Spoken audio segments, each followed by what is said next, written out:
그 잡지에 연재가 됐어요. 네. 그 야성시대라는 잡지인데. 예, 여성시대 아닙니다. 예, 야성시대입니다. 예. 보니까 그 일본 그 히가시노 게이고의 그 소설들은 많이들 그 장편이어도 단편은 당연하고요. 네.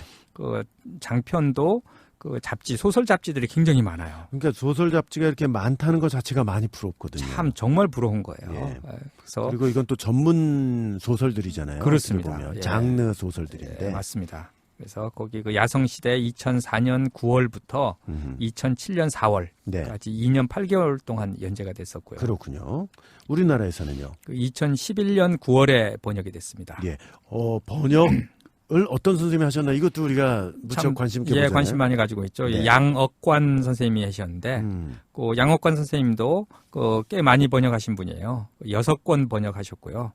그 번역하신 작품으로 보면은 탐정 클럽, 탐정 갈릴레오, 예지몽, 그리고 그 유명한 용의자 엑셀런시. 아, 이걸 또 양억관 예, 선생님이 하셨죠. 맞습니다. 그리고 갈릴레오의 고뇌, 그리고 새벽거리에서 이렇게 하셨어요. 예. 이것도 페이지가 꽤 되네요. 예, 420페이지니까 꽤 그 많습니다. 오늘 책 가지고 오셨죠? 예, 책 갖고 왔습니다. 이거 사진방에 올려주시나요? 예, 제가 뭐 이미 지금 방송 듣고 계실 시점에는 올라가 있겠네요. 예, 그러겠네요. 네, 새벽거리에서 라는 제목이고요. 예. 파란색, 예, 그리고 하늘색, 이렇게 그레듀에이션이라고 그러던가요? 맞습니다. 이렇게 해서 멋진 어느 그 저기 그 독자가 네. 요 표지가 참 마음에 든다라고 올려놓은 분 제가 글을 읽은 기억도 납니다. 아니 그 출판계 분들 얘기를 들어보면 그 표지가 상당히 중요하대요. 중요할 것 같아요. 제가 예. 생각해도. 예. 새벽거리에서 얼마나 인기가 있었죠? 예.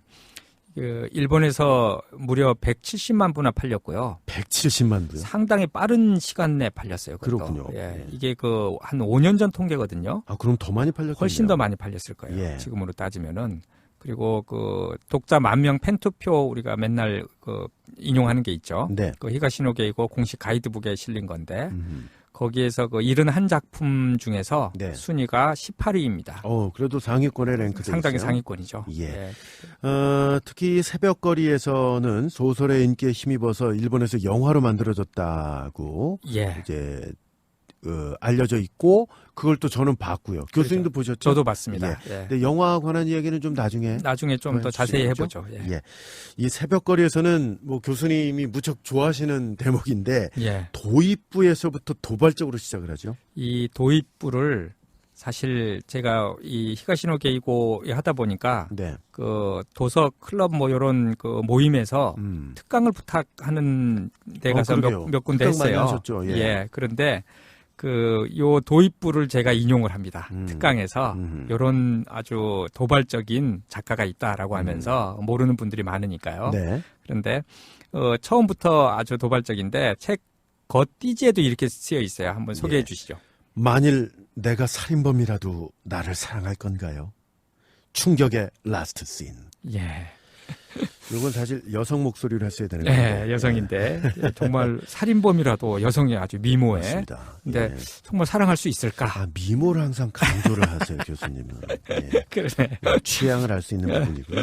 예. 이 대목에서 다시 한번 좀 말씀드리면 히가시노 게이고와 관련된 내용의 특강을 듣고 싶으신 분, 예. 박인공 교수님의 특강을 듣고 싶으신 분 댓글로 좀 달아주시면 좋겠습니다. 예. 이 히가시노 게이고가 그 다양한 장치들을 통해서 독자들의 눈길을 확 잡아끄는데 탁월한 재주가 있거든요. 맞아요. 그래서 뭐 그 살인 사건을 다루는 소설에서 범인을 처음부터 밝히고 시작하는 거. 예, 저희가, 도발적이죠 정말. 예, 성녀의 구제에서도 그랬고요. 맞습니다. 그리고 또 살인 사건의 범인을 잡는 추리 소설에서 끝날 때까지 범인을 알려주지 않는 거. 네. 말도 안 되는데 뭐 둘 중 누군가 그녀를 죽였다. 저희가 한번 다뤘었죠. 또 예. 내가 그를 죽였다. 이렇게 있고요. 아주 다양한 기법들을 통해서 독자들에게 궁금증을 주고 몰입하게 해요. 그래서 이번 작품 그 새벽거리에서도 소설의 처음부터 아주 도발적으로 시작합니다. 소설이 이렇게 시작하는데 이거 소개 좀 해주시죠. 불륜을 저지르는 놈만큼 멍청이는 없다고 생각했다. 아내와 자식을 사랑한다면 인생, 그것으로 충분하지 않으냐고. 일시적인 욕망에 휩쓸려 한눈을 팔다가 일거지룩해 놓은 가정을 파괴하다니 그보다 더 어리석은 짓이 어디 있을까. 물론 세상에는 멋진 여자도 많다. 나라고 그런 여자들에게 눈길이 쏠리지 않는 것은 아니다. 남자니까 당연하다. 그렇지만 눈길이 쏠리는 것과 마음까지 빼앗기는 것은 전혀 다른 문제다. 불륜을 저질러 이혼을 하면서 위자료 대신 살던 아파트를 부인에게 내주고 자식의 양육비까지 책임지게 된 사람이 얼마 전까지 우리 회사에 있었다. 그 사람은 익숙지 않은 독신 생활 때문에 몸이 망가지고 신경쇠약까지 걸려 결국 업무에서 큰 실수를 저지르고 회사를 그만두었다. 물론 이혼의 원인이 됐던 불륜 상대와도 헤어졌다. 한마디로 그는 모든 것을 잃었고 아무것도 얻지 못했다. 밤마다 싸구려 아파트의 천장을 바라보며 그는 지금 무슨 생각을 하고 있을까? 다시 한번 말하겠다. 불륜을 저지르는 놈만큼 멍청이는 없다. 그러나 이제 나는 그 대사를 나 자신에게 돌리지 않을 수 없는 처지에 놓이고 말았다. 다만 다음과 같은 한마디를 덧붙여서 그렇지만 어쩔 수 없는 경우도 있는 거야. 아니 제가 그 딱 듣고 있으면서 예. 야 이건 라디오 드라마 해도 되겠다 그럼요. 싶을 정도로 예. 우리 원 아나운서님께서 너무 리얼하게 읽어주셔가지고 다시 한번 말씀드립니다. 이건 제 얘기가 아닙니다. 네, 소설의 도입부에 나온 걸 그대로 지금 소개를 해드린 그렇죠. 거예요. 쏙 예. 빨려 들어갔는데요. 맞습니다. 지금 교수님 말씀하셨듯이 이 내용이 아주 흥미롭게 전개될 수밖에 없어요. 아주 흥미롭습니다. 맞습니다. 네, 이게 그 처음에 이렇게 딱 시작하니까 네. 이것까지 본 사람들이 어떻게 계속 안 읽겠어요. 도대체 어쩔 수 없는 경우란 무엇인가. 그러니까요. 예. 분명히 뭐 바람이 나는 것 같은데 네. 뭐 이러면서 일단 제 3회차 예. 오늘 말고 다음 그 다음 예. 네, 거기에 이제 스포일러 버전 방송에서 자세하게 소개를 해드릴 텐데 간단히라도 어떤 내용인지 좀 소개를 잠깐 해주시면 예. 좋겠어요. 이 평범한 직장 생활을 영위하고 있는 40세의 와타나베라는 사람이 있는데요. 그 멍청이죠. 그렇죠. 그 사랑하는 아내와 예쁜 딸과 무난하게 지내고 있는 회사원이에요. 근데 어느 날 그 자신의 회사에 비정규직 직원으로 들어온 미모의 젊은 여성과 엮이게 됩니다. 우연과 뭐 필연이 이렇게 섞이면서 그래서 결국 불륜이라는 길로 들어서고 말아요. 이 해서는 안 된다고 마음속으로는 외칩니다. 계속. 그런데도 이 젊은 시절의 연애 감정이 막 솟아나면서 어찌할 수 없을 정도로 빠져들게 돼요. 그런데 이 여성에게 그 15년 전에 있었던 어떤 살인 사건과 관련된 의문의 스토리가 있음을 와타나베가 알게 돼요. 네. 그리고 15년 전이었기 때문에 곧 공소시효가 끝난다는 사실도 알게 돼요. 근데 혼란에 빠집니다. 네. 왜냐면은 이 여성이 살인자인 것 같기도 하거든요. 네. 아닌 것 같기도 하고.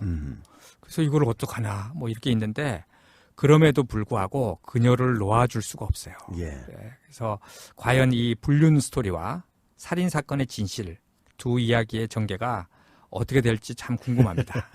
책 겉띠지 다시 한번 소개해드려야 됩니다. 예. 만일 내가 살인범이라도 나를 사랑할 건가요? 히가시노 게이고가 이 새벽거리에서 작품을 만들 때 어떤 노래에서 영감을 얻어서 만들었다고요? 예, 그 일본의 국민 밴드라고 불리우는 밴드가 하나 있는데요. 네. 그 Southern All Stars인데 예, 이게 또 발음 남다르십니다. 이게 일본 발음으로 해야지 예. 또 와닿습니다. 사잔 오르스타즈. 예, 그 사잔이라고도 많이 사잔, 그래요. 사잔. 예. 예. 그런데 여기가 그 대단한 그 밴드예요. 네. 어떤 밴드냐면요. 그 5인조 남성 그룹인데 1978년에 데뷔했고요. 그 후에 30년 동안 4,700만 장 이상의 싱글 음반 판매량. 이걸 잘못하신 거 아니에요? 470만 장도 아니고 4,700만 장. 4,700만 정말 장이요? 놀랍죠. 예. 아니 그럼 저 지금 우리나라 사람들 대부분이 한 장씩 다 아유, 샀을 정도의 저도 이렇게 눈이 번쩍 떠지더라고요. 4,700만 장. 그 아주 잘못 나온 거 아닌가 자꾸. 그러니까 30년이니까 이제 가능한 것 같아요. 그러네요. 그래서 이게 국민 밴드라고 할 정도로 네. 그 유명한 밴드고요. 그 2009년 이후로는 이제 개인 활동을 하는데 5인조 네. 남성 그룹이에요. 근데 요 그 밴드가 그 1998년에 네. 그 히트곡을 하나 냈는데 그게 Love Affair, 비밀의 데이트라는 건데요. 요거를 모티브로 했어요. 히가시노 게이고가 가사를 좀 그럼 소개를 가사를 좀 해볼까요? 소개해 주시죠. 예. 새벽거리에서 스쳐 지나가는 것은 달의 자네와 어제의 나. 두 번 다시 되돌릴 수 없는 경계를 넘은 후 나의 쓰라린 가슴. 뒤돌아볼 때마다 안타까운 건 내 등 뒤를 향한 너의 시선. 너와 함께 할 수 없는 황혼에 물든 귀로. 제가 이게 번역한 거지만 네. 사실 보면서 무슨 시 같더라고요, 좀. 예, 어떤 노래 가사라기보다는 네. 그 정도로 저도 좀 사실 노래 와닿더라고요. 가사 자체가 시인 경우가 그렇죠. 많죠. 예, 네. 맞습니다. 그런데 재밌는 거는 그 히가시노 게이고가 새벽거리에서 출간 기념으로 그 책이 출간될 때 인터뷰 같은 거 많이 하잖아요. 네. 근데 일본 아마존과 인터뷰를 한 것이 있어요. 근데 여기서 이 노래에서 자기가 영감을 얻었다고 그걸 저 얘기가 인터뷰 나옵니다. 내용에서 밝힌 게 있나요? 있습니다. 그럼 교수님 좀 소개를 해주시는 게 좋겠어요. 예, 히가시노게가 이렇게 얘기를 했어요. 저는 서던 올 스타즈의 러브 어페어 비밀 데이트라는 노래를 굉장히 좋아하는데요. 언젠가 이 노래를 가라오케에서 부르다가 문득 이 노래에 나오는 세계를 소설로 만들어 보면 어떨까라는 생각이 들었습니다. 불륜을 노래한 내용인데도 전혀 질척질척하거나 하지 않고 오히려 깔끔한 느낌이 들거든요. 이 주인공은 어떤 녀석일까? 어떤 불륜을 저지르고 있는 걸까? 등등 계속해서 관심이 갔지요. 그게 5, 6년 전쯤이었을 겁니다. 참고로 책 제목은 이 노래의 맨 앞부분이 새벽 거리에서로 시작하는 데서 나온 것입니다. 이 불륜을 미화하는 것은 절대로 아니다. 라는 것을 꼭 기억해 주시기 바랍니다. 그리고 히가시노 게이고가 이 범죄자일지도 모르는 사람을 사랑하게 되는 설정을 넣은 것과 관련한 이야기도 했다고요? 예, 그 표지에서도 그렇게 얘기했잖아요. 만일 내가 살인범이라도 나를 사랑할 건가요? 예, 이거 라고. 지난 회의에 소개해드렸죠. 그러니까 범죄자일지도 모르는 사람을 사랑하게 되는 설정을 어떻게 냈는지도 그 아마존과 인터뷰한 거에서 얘기가 나와 있습니다. 예, 히가시노 게이고의 말인데 한번 좀 소개를 해주시죠. 예. 사랑하는 사람이 범죄자라면 어떨까라는 이야기도 써보고 싶었습니다. 하지만 과거의 범죄자였다든지 현재 범죄자이다인 경우에는 그에 대한 답이 꽤 한정되어 버리기 때문에 결국 범죄자일지도 모른다는 상황을 선택하게 되었지요. 그리고 상대방이 범죄자라는 것이 밝혀져서 경찰에 붙잡히게 되면 헤어질 수밖에 없지만 잡히기 전에 공소시효가 끝나버린다면 과연 어떻게 되는 것일까도 궁금했고 그런 여러 가지 요소를 다 집어넣은 작품을 써보고 싶었습니다. 어떤 경우일지라도 범죄자일지도 모르는 사람을 사랑하고 있다면 그것은 분명 매우 강하게 불타오르고 있는 감정일 겁니다. 그리고 모름지기 사랑이 불타오르기 위해서는 두 사람 사이에 장애물이 있어야 하지요. 거기서 불륜이라는 소재가 튀어나왔습니다. 이런 식으로 해서 미스터리와 러브 스토리라는 두 개의 세계를 접목시켜보고자 생각하게 된 겁니다. 예. 히가시노 게이고가 작품 하나를 만들기 위해서 얼마나 많은 공을 들이는지를 이렇게 엿볼 수 있는 잘 알 수 있는 부분 같아요. 그런 인터뷰 내용이었습니다. 맞습니다. 이 작품을 읽다 보면 작가가 본인이 정말 이런 불륜의 경험이 있는 게 아닌가 할 정도로 리얼하게 불륜에 대해서 그리고 있잖아요. 이건 제가 그렇게 생각을 좀 해봤습니다. 아니 너무 쏙 빠져들어서 제가 세 번째 읽었는데도 너무너무 쏙 빠져서 읽었어요. 그래서 아니 이거 불륜을 경험하지 않고 이렇게 리얼하고 생생하게 그릴 수 있어? 라고 생각을 하면서 했는데 92페이지에 이런 대목이 있습니다. 이거 한번 읽어주시죠. 아케아와 사랑을 나누기 시작한 이후로 목요일은 대개 이런 식으로 보낸다. 행복한 시간보다 신경을 곤두세우는 시간이 훨씬 길다. 거짓말과 연극을 되풀이하는 것만으로도 내 신경은 너덜너덜해지고 만다. 그렇게 고통스럽고 힘들면 불륜 따위 그만두면 되지 않느냐고? 그래, 전적으로 맞는 말이다. 나도 잘 안다. 그렇지만 침대에 들어가 불을 끄고 어둠을 응시한 채 아키아와 보낸 시간을 돌이켜볼 때 나는 더할 수 없는 행복에 젖어든다. 그 마력에 한번 사로잡히면 어떤 고통을 당하더라도 하는 수 없다는 생각마저 든다. 아주 읽어보면은 책 중간중간에 이런 부분이 계속 여러 번 나와요. 그러게 말이죠. 네. 자, 이 소설 정말 많은 인기를 누렸다 이렇게 말씀을 해주셨잖아요. 일본에서 무려 170만 팔렸죠. 예, 그렇습니다. 5년 전 통계이긴 합니다만. 그래서 이게 영화로도 만들어졌는데 그 얘기도 잠깐 좀 해주실까요? 예, 일본에서 2011년에 개봉했고요. 네. 제가 이렇게 보니까 소설을 각색이 없이 거의 그대로 옮겨놓은 듯한 영화예요. 그래서 그게 당연합니다. 왜냐하면 소설이 워낙 스토리가 영화로 옮겨도 좋을 만큼 탁월해요. 그래서 좋았고 특히 쭉 보면서 영화를 상당히 완성도 높게 잘 만들었더라고요. 그래서 소설 보고 나서 영화 보면은 좀 재미없고 시시한 경우가 있거든요. 네. 근데 이 영화는 참 재밌게 봤고요. 그리고 여배우가 참 이쁘더라고요. 그러게 그 예쁜 얘기를 안 하실 리가 없다 생각했어요. 그래서 제가 여배우가 어떤 배우인지 좀 찾아봤는데요. 네. 그 후카다 교코라는 배우예요. 후카다 교코. 네, 후카다 교코. 아, 그래서 이렇게 혹하게 되는 혹하게 되는 거구나. 혹하게 되네요. 예. 예, 82년생이고요. 네. 그 일본에서 아주 잘 나가는 그 최고의 인기를 누리고 있는 배우이기도 합니다. 네. 그리고 이 96년도에 중학교 2학년 때 그 어떤 오디션 프로그램에서 그 그랑프리를 수상했고 그 다음에 97년에 연예계에 데뷔를 하고요. 아주 그 꾸밈 없고 깜찍한 모습과 말투가 인기가 있어요. 네. 그래서 뭐 드라마, 영화, 또 CM 뭐 여기저기 팬들을 사로잡고 있고요.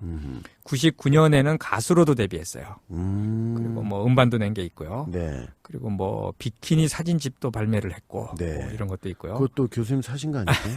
아닙니다. 이거는 네. 또 그냥 여쭤본 거예요. 뭐 당황하지 마시고. 아니 속으로 한번 야 이거 사볼까 그런 생각이 말씀하시니까 갑자기 들어가지고 그리고 그 영화에서도 그 여러 편에 나왔습니다. 영화 드라마 뭐 가리지 않고 나왔는데 뭐 1998년에 신주쿠 소년 탐정단 그리고 1999년에 링 2에서 나왔고요. 네. 이 2004년에 링 2에도 나왔어요? 예, 나왔어요. 이 2004년에 불량공주 모모코 이 영화로 아주 유명해집니다. 그렇군요. 원래 유명했기도 했지만 네. 아주 수많은 영화제에서 여우주연상을 수상했고요.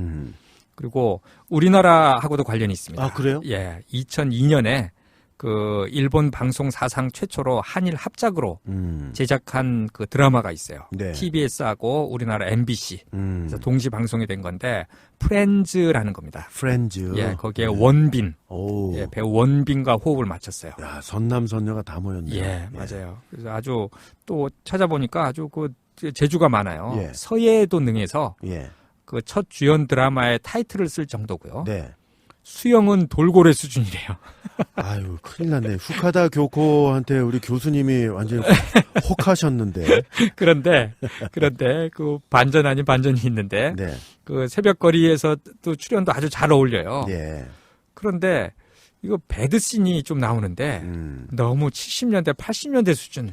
아, 배경이 그때 뭐 그렇긴 하지만 네. 그래도 약간 좀 수위가 높아도 되지 않을까 그런 좀 생각을 좀 해봤습니다. 예. 자, 독자 댓글들도 많군요. 예, 맞습니다. 네, 소개해 일본 주시죠. 독자, 한국 독자 다 예. 포함이 되어 있는데요. 흡입력과 가독성이 대단한 작가. 불륜남의 심리 묘사와 사건에 얽힌 미스터리가 긴장을 주네요. 예. 책이라는 불리한 매체로 누군가의 시간을 꼼짝없이 묶어둘 수 있다는 건 쉽지 않은 일입니다. 히가시노 게이고는 그런 점에서 정말 훌륭한 이야기꾼입니다. 맞는 말씀이죠? 예, 맞아요. 첫 장을 열고 4시간 만에 다 읽어버릴 정도로 흡입력 있는 소설. 예. 너무 무겁게 일관하지 않고 마지막에 가볍게 다뤄주니까 웃으면서 책장을 덮을 수 있는 매력이 있습니다. 히가시노 게이고의 작품을 읽을 때면 손에 땀이 배날 지경입니다. 예, 맞아요. 제법 여운이 짙어서 멍하니 책 표지를 바라본 작품. 예. 히가시노 게이고 이름만 들어도 즐거워집니다. 아이고, 아주 촌철살인 댓글입니다. 네, 요즘 히가시노 게이고에 빠져서 밤새도록 읽고 있는데 몸이 힘들다. 소설 마구에서 협박범으로 나오는 아시아라는 새벽거리에서는 같은 이름으로 형사로 나오는 점이 웃긴다. 예, 요거는 마구에서 제가 그 다뤘었죠? 저희가 다뤘는데 한 번 더 다뤄봤습니다. 맞습니다. 한 아내의 남편이자 초등학생 딸을 둔 40대의 가장이 있는데요. 그 이름이 와타나베예요. 그 평온한 삶을 사는 아주 평범한 직장인입니다.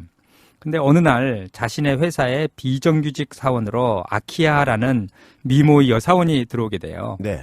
근데 아키야를 환영하는 회식에서 동료 직원들이 아직 미혼인 아키야에게 남편감의 이상형에 대해서 묻자 이렇게 얘기를 합니다. 남편으로서의 역할을 제대로 할 수 없는 사람은 싫어요. 다른 여자에게 눈길이나 주는 남자는 실격이에요. 만약 남편이 바람을 피운다면요? 그녀의 대답은 명료했죠. 죽일 거예요. 아, 이게 11페이지에 나오는데 네. 이 섬뜩합니다. 아주. 그러게 말이죠. 그렇게 시작하는데 그러던 어느 날 밤에 그 와타나베는 친구들과 술을 마시고 야구 연습장에 갔다가 그곳에서 열심히 배트를 휘두르고 있는 아키야를 만나게 돼요. 그리고 또 그 친구들과 함께 노래방에 가서 놀게 됩니다.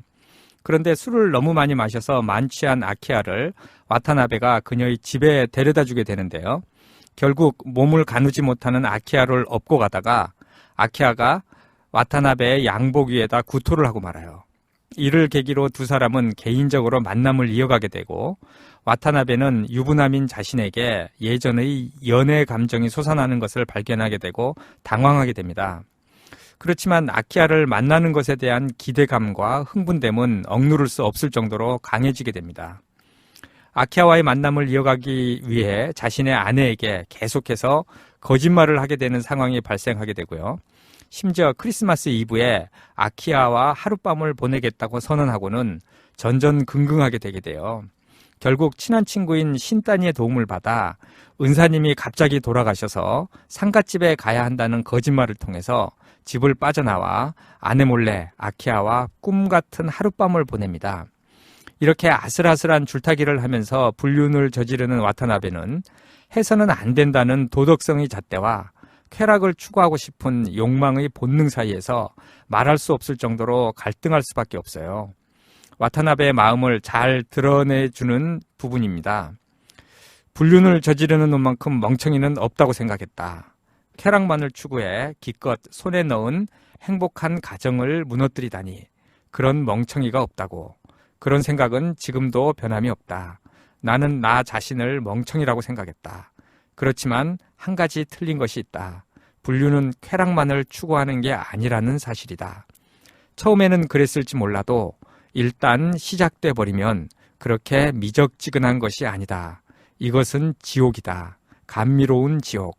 여기서 도망치려 아무리 발버둥 쳐도 내 속의 악마가 그것을 허락하지 않을 것이다. 라고 했는데, 그러던 어느 날 그 와타나베는 아키야의 본가를 가보게 되고 깜짝 놀라게 됩니다. 굉장한 부잣집인 것이었어요. 맞아요. 네. 그러죠. 그곳에서 우연히 와타나베는 아키야의 아버지를 마주치게 되는데 아키야는 아버지에게 말할 수 없을 정도로 차갑게 대해요. 무언가 집안에 묘한 스토리가 있는 것 같은데 와타나베는 더는 물어볼 수가 없습니다. 아, 이게 여기까지는요. 예. 상당히 그 일본의 영화 있다고 그랬잖아요. 예, 예. 정말 잘 표현이 돼 있어요. 그렇죠. 예. 거의 아주 똑같이 표현이 돼 있죠. 맞습니다. 예. 그러던 어느 날 아키야와의 불륜을 저지르는 날이라서 잔뜩 기대를 하고 있는데 갑자기 집에서 전화가 와서 아이가 열이 심하게 난다는 소식에 아키야와의 약속을 지키지 못하고 와타나베는 집으로 갈 수밖에 없었어요. 아이가 어느 정도 차도를 보이고 나서 아키야에게 전화를 걸지만 계속 연락이 안 되자 와타나베는 다급한 마음에 아키야의 본가를 찾아갑니다. 그곳에 가보니 아키야는 술을 많이 마시고 있었어요. 그리고 그녀가 들려주는 이야기는 아주 놀라운 것이었습니다. 무려 15년 전에 자신의 집에서 일어난 한 살인 사건에 관한 이야기였는데요. 15년 전 고등학생인 아키야는 2층 방에서 클라리넷을 불고 있었는데 아래층으로 내려와 보니 아버지 회사의 여비서가 가슴에 칼이 찔려 죽어 있다는 이야기였어요. 아키야는 너무 놀라 기절을 했고 나중에 깨어보니 2층 방에 눕혀 있었고 강도가 들어와서 아버지의 비서를 죽이고 도망갔다는 이야기였습니다. 그런 현장을 엄마의 여동생인 이모가 들어와서 보고 아버지에게 전화를 해서 급하게 아버지가 달려오고 기절해 있는 아키야를 2층 침대에 누이고 그 다음에 경찰에 연락을 했다는 이야기였어요. 그런데 그 다음에 아키야가 들려주는 이야기에 와타나베는 놀라게 됩니다. 그것은 무엇이었냐면은 죽은 아버지의 비서는 아버지와 불륜 관계였다는 것이었어요. 그렇죠. 아주 놀라운 이야기죠. 네. 이 아키야의 엄마는 아버지와 1년 전 사이가 좋지 않아서 별거에 들어갔는데 이런 일이 있기 몇 달 전 엄마는 자살을 했고 아버지는 자신의 비서와 애정 행각을 벌이게 된 것이었어요. 어쨌든 아버지의 비서를 죽인 범인은 15년이 지나도록 잡히지 않고 있는 상황입니다. 이런 복잡한 상황을 들은 와타나베는 그동안 아키야가 보인 여러 반응들을 이해하게 되었고 더욱 그녀를 사랑하게 됩니다. 그 후로도 와타나베는 아내가 시골집에 가거나 무슨 일로 집을 비우는 날만 되면 아키야와의 근거리 여행을 가기도 하고 경치 좋은 레스토랑에 함께 시간을 보내며 아슬아슬하지만 자신의 욕망을 억누르지 못하는 상황에 처해 있게 돼요. 친한 친구인 신타니는 이런 와타나베에게 결국 불륜의 끝은 파멸이라고 진심 어린 충고를 하지만 와타나베는 아키야와의 관계를 끝내려는 마음이 없습니다. 그러던 차에 아키야는 와타나베를 데리고 어느 바에 가게 되는데 그곳은 아키야의 이모가 운영하는 바였어요. 즉 죽은 엄마의 여동생이 운영하는 바였는데요. 그곳에서 이모는 와타나베가 유부남인 것을 눈치챘지만 그렇게 싫어하는 것 같지는 않아요. 새해가 밝아오고 아키야는 캐나다로 여행을 가서 쓸쓸함을 느낀 와타나베는 아키야의 이모가 운영하는 바에 갔다가 우연히 마주친 두 사람에게 그동안은 알지 못했던 여러 사실들을 듣게 됩니다. 한 명은 아키야의 집에서 죽은 아버지의 비서 사건을 15년째 수사해온 형사였고 그는 이제 공소시효가 얼마 남지 않은 이 사건에 대한 진상을 파악하기 위해 마지막으로 고군분투하고 있었어요. 형사는 강도에 의해 살인이 저질러진 것이 아니고 집안 사람에 의해 살인이 일어난 것이 아닐까 하고 의심하고 있었는데요. 네. 그리고 바에서 만난 또 다른 한 인물이 있는데요. 그 인물은 죽은 비서의 여동생이었어요. 그 여동생도 15년 동안 언니의 죽음의 진실이 무엇인지 파헤치고 다니는 중이었습니다. 이 두 사람을 만난 와타나베는 15년 전에 아키야의 집안에서 일어난 사건의 진실이 무엇인지 궁금하면서도 맞아요. 혼란에 빠지게 되죠. 독자들도 다 궁금하죠. 궁금합니다. 네. 정말로 무슨 일이 있었는지 거기서. 근데 그런 상황에서 아키야가 술에 취해서 한 이야기에 더욱 충격을 받게 돼요. 그것은 15년 전에 그 집 문은 모두 닫혀 있어서 강도가 들어올 수 없었다는 이야기를 합니다. 예, 술에 취해서 한 얘기입니다. 그러니까요. 예. 또 취중진담이라고. 네. 네. 이 한마디만 하고 아키야는 술에 취해서 자버리게 되거든요. 이런 혼란스러운 상황에서 갈등하던 와타나베는 어느 날 아키야를 좋아하는 회사의 젊은 남자 직원이 있다는 것을 알게 되고 질투의 감정을 느끼게 돼요. 결국 와타나베는 자신의 아내와 이혼을 하고 아키야와 결혼을 하기로 마음을 먹고 아키야에게 그런 사실을 고백을 합니다. 아키야는 깜짝 놀라지만 기뻐하면서 이후로는 아주 적극적으로 와타나베를 대해요. 그리고 자신의 집에서 있었던 살인사건의 공소시효가 얼마 안 남았으니 그 시간이 지나고 나서 모든 것을 결정하자고 말을 합니다. 드디어 공소시효가 밤 12시면 만료되는 전날 저녁에 모든 진실을 밝히겠다는 아키야의 대저택에 와타나베와 아키야의 아버지 그리고 자살한 엄마의 여동생인 이모까지 모이게 돼요. 드디어 15년이 지나서 공소시효가 만료되는 자정 12시를 넘어서자 아키야는 말문을 엽니다. 여기에서 밝혀지는 15년 전 사건의 진실은 가히 충격적입니다. 아, 궁금해요, 진짜. 굉장히 궁금합니다. 네, 저는 얼마 전에 책을 읽고 또 영화도 보고 했는데도 궁금해요. 했는데도 궁금합니다. 예. 그러니까 저도 한 3번째 읽었는데도 궁금하더라고요. 15년 전 엄마의 여동생인 이모가 집에 들어와 보니 1층 거실에는 비서가 가슴에 칼이 찔린 채로 죽어 있고 2층에는 중학생인 아키야가 수면제를 잔뜩 먹고 정신을 잃고 있는 것을 발견했는데요. 이모는 놀라서 아키야의 아버지에게 전화를 했고 달려온 아버지가 내린 결론은 이 집에 아무도 들어올 수 없게 문이 다 잠겨 있었다는 것을 알고서 비서를 죽인 것은 아키야라고 결론을 내립니다. 이 아버지와 이모는 아키야를 살인자로 만들 수가 없어서 경찰에게 강도가 들어와서 비서가 칼에 찔려 죽었다는 식으로 꾸민 것이었어요. 네. 그렇게 아키야의 아버지와 아키야 그리고 이모는 그 15년 전의 사건에 대해 절대로 서로 말을 하지 않은 채로 냉랭하게 살아오고 있었던 것이에요. 근데 공소시효가 끝나고 나서 입을 연 아키야의 말에 다들 경악을 금치 못해요. 여기 또 다른 반전이 있는 거죠? 예, 이게 진짜로 반전이에요. 이게. 그렇습니다. 이 진실은 뭐냐면은 앞에서 이야기한 것이 아니었어요.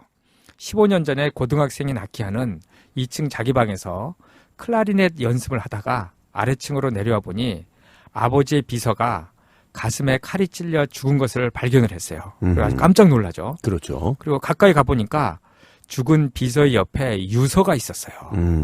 결국 이 비서는 살해당한 게 아니고 자살을 한 거였어요. 네. 이 아버지의 비서는 자살을 했고 유서까지 남겼거든요. 그렇으니까요. 유서를 읽어본 아키야는 더욱 놀랍니다.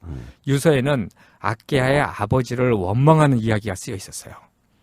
아키야의 아버지가 저지르는 파렴치한 짓이 쓰여져 있었던 건데요. 아키야의 아버지는 누군가와 불륜을 저지르고 그 때문에 아키야의 엄마와 별거에 들어갔는데 아키야의 엄마는 이혼 서류에 도장을 찍어주는 조건이 불륜 상대가 누구인지를 알려달라는 것이었어요. 예. 그것만 알려주면 누구와 불륜을 저지르는지만 알려주면 이혼 서류에 도장을 찍어주겠다는 것이었어요. 이에 아키야의 아버지는 비서와 불륜을 저질렀다고 알려주게 됩니다. 그 아내에게, 그러니까 아키야의 엄마한테 그렇게 알려주는 그렇습니다. 거죠? 예. 비서와 불륜을 저질렀다고. 하지만 진실은 비서와 불륜을 저지른 것이 아니에요. 아키야 아버지의 진짜 불륜 상대는 이모였어요. 아하, 이게 정말 아키야의 놀라운 이모, 거죠. 그러니까 아내의 여동생. 그렇습니다. 네. 그래서 알려줄 수가 없었던 거죠. 그래서 이 사실을 아내가 알게 되면 감당이 안 될 것을 안 아키야의 아버지는 대리로 비서와 불륜을 저지르는 척하고 아내에게 불륜의 상대는 비서라고 이야기한 것입니다. 네. 그런데 이런 파렴치한 전말을 다 알게 된 비서가 결국 자신을 이용해 먹은 것에 분노하고 이 사실을 유서에 다 적어놓고 자살을 한 거예요. 보란 듯이. 그렇죠. 예. 이 아키야는 이런 모든 사실들을 유서를 통해서 알게 되고 아버지와 이모가 자신을 지켜준다는 명목으로 강도가 들어와서 살인을 저지른 것처럼 꾸미는 현장을 그냥 지켜만 보고 있었어요. 참. 복수를 한 겁니다. 그렇죠. 사실은. 예. 엄마와 비서를 자살하게끔 몰아간 아버지와 이모에 대한 복수였어요. 그래서 아버지와 이모가 15년 동안 자신들이 엉터리로 꾸민 일로 인해서 괴로워하며 사는 것을 방치해 놓은 복수였던 거죠. 그러니까 반전에 또 반전이 있는 거예요. 그러니까 이쪽 길일 것이라고 추정하게 다 만들어 놓고 막판에 싹 뒤집는 거죠. 그냥 뒤통수 닥치죠. 역시 히가시노 계급입니다. 그렇습니다. 그러면요, 교수님, 결국 이 와타나베하고 아키야는 어떻게 됐습니까? 예, 아주 궁금한데요. 이 모든 전말을 밝힌 후에 아키야는 자신이 진정으로 와타나베를 사랑한 것이 아니고 자신도 불륜이 어떤 것인지를 경험해보고 싶어서 와타나베를 이용했다고 말을 합니다. 그리고 당신은 당신의 아내가 있는 가정으로 돌아가라고 얘기를 해요. 네. 근데 사실 그 정말로 진심은 아니었어요. 아키야의 진심은. 아키야는 사실 와타나베를 사랑했어요. 그래서 뒤돌아서서 아키야는 눈물을 보이는데요. 그런 상황에서 얼떨결에 이 와타나베는 집으로 돌아오게 돼요. 근데 와보니까 다정스럽게 맞아주는 아내가 있어요. 그리고 그 한밤중이라 이제 다시 아내는 들어가서 자는데요. 그리고 탁자 위에 뭐가 놓여 있는데, 이거 뭐냐면 아내가 만든 크리스마스 장식품을 상자에 넣다가 이 장식품 놓여 있는데, 그거를 상자에 넣다가 깜짝 놀라요. 왜 놀라냐면 상자에는 짓이겨진 크리스마스 장식품이 들어있었어요. 아하. 이게 이제 그 암시인데, 네. 그 아내도 사실은 알고 있었어요. 와타나베가 바람을 피우는 거를. 그렇죠. 그래가지고 뭐 그렇게 이제 그 가정으로는 돌아가게 됩니다. 결국. 예. 자, 암시까지 이제 말씀해 주셨는데 이 소설은 그 마지막 장이 부록처럼 돼 있다면서요? 예, 이렇게 해서 다 끝났는데요. 그 뜬금없는 마지막 장이 나오는데 이게 뭐냐면은 이 신단이 이야기라는 장이 하나 있어요. 와타나베 친구 말씀이신 친구입니다. 거죠? 예, 이거 불륜 너 정말 저지르면 안 된다고 계속 충고했던 친구인데 이거는 사실은 이 본편이 아닌 번외편이에요. 아. 왜냐하면 이게 잡지에 연재가 되는데요. 그 같은 잡지긴 한데 전혀 다른 연재되고 있는 새벽 거리에서가 아닌 다른 번외편으로 그 하나를 툭 던져서 히가시노 게이고가 네. 이제 끼워 넣은 건데 그거를 소설의 마지막에 넣었는데요. 그 내용이 어떻습니까? 내용이 아주 재밌습니다. 이게 뭐냐면 그 와타나베 친한 친구잖아요. 네. 자신의 고백으로 신단의 고백으로 이제 끝이 나는데요. 이 신단이 자신이 불륜을 저지르고 난 후에 아내에게 이혼을 요구한 다음에 일어난 끔찍한 경험을 이야기하는 거예요. 그러니까 신단이도 불륜을 저지른 경험이 있었던 거예요. 그래가지고 그 자기 아내와 또 불륜을 저지르고 있는 두 여자, 그 여자, 그래서 두 여자가 서로 자살 소동을 막 벌이고요. 아내가 자신을 걱정해 주는데 또 굉장히 걱정해줘요. 정말 미울 거 아니에요. 남편이 그 바람을 폈으니까. 네. 근데도 또 걱정도 해줍니다. 그러니까 거기에 이제 마음이 아파와요. 그래서 결국 이혼에 이르지 못하고 다시 아내와 살게 되거든요. 그리고 끝에 아주 재미있는 이야기가 나오는데 그 신단이는 그 이후로 여자가 나오는 술집은 근처에도 가지 않았고요. 드라마조차 보지 않게 되었대요. 왜냐하면 드라마에는 항상 불륜이 소재로 등장하기 때문에. 예, 그것도 맞는 말이네. 그리고 그 와타나베에게도 불륜은 불륜으로 끝내야 한다라고 조언을 하면서 소설이 막을 내립니다. 아, 정말 흥미롭고 재미있는 내용의 소설 그렇습니다. 새벽거리에서였습니다.